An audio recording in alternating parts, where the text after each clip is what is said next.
ওরা আমাদের ভয় দেখায়। আমরা এক আল্লাহ ছাড়া কারো কাছে ভয় পাই না। মামলা হামলা অনেক আগেই পার করেছি।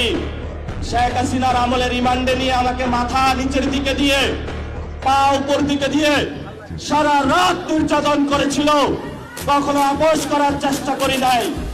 তুমি কোন চ্যাটের বাল আব্বাস? তুমি আসছো এখানে মামলা করতে, গুনার টাইম নাই।